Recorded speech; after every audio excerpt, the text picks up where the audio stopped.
firman-Mu saja Tuhan. Dan setiap mulut yang menyela firman-Mu dengan amin Tuhan.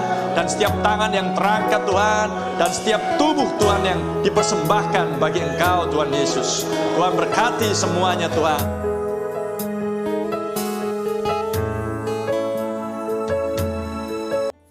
Hai anak manusia, aku telah menetapkan engkau menjadi penjaga kaum Israel. Bila mana engkau mendengarkan sesuatu firman daripada aku, peringatkanlah mereka atas namaku. Kalau aku berfirman kepada orang jahat, engkau pasti dihukum mati.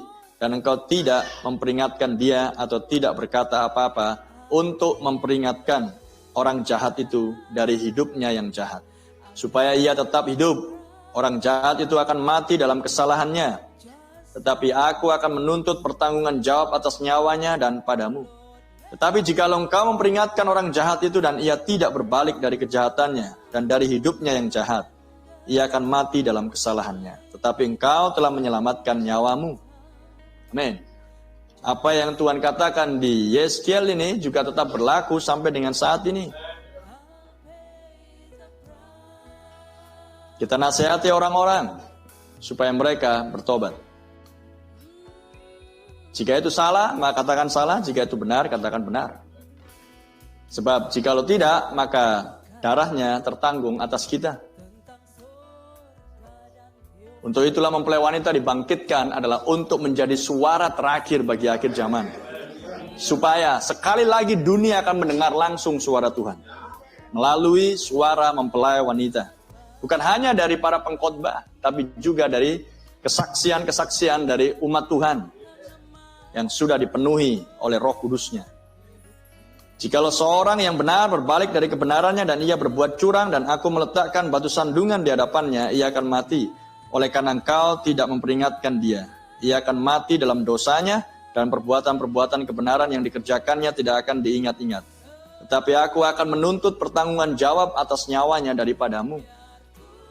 Lihat apa firman Tuhan yang datang pada Yeskiel sesudah Yeskiel memakan gulungan kitab. Apakah hal yang sama dengan kita sesudah Anda mengklaim Anda memakan gulungan kitab? Sama. Kita punya tugas yang harus diselesaikan. Tetapi jikalau engkau memperingatkan orang yang benar itu supaya ia jangan berbuat dosa dan memang tidak berbuat dosa, ia akan tetap hidup sebab ia mau menerima peringatan dan engkau telah menyelamatkan nyawamu. Peringatan lebih dahulu, kemudian penghakiman. Haleluya. Dan inilah yang menjadi tugas dan tanggung jawab bagi orang-orang percaya di akhir zaman sebagai orang-orang yang sudah memakan gulungan kitab yang terbuka. Amen. Kita baca di Wahyu 10. Kita baca dari ayat 7 mulai. Pelayanan Nabi. Ayat 7. Tetapi pada hari-hari dari suara malaikat yang ketujuh, ketika dia akan mulai memperdengarkan suaranya, maka misteri Allah akan tergenapi seperti yang sudah diberitakan kepada hamba-hambanya, yaitu para nabi.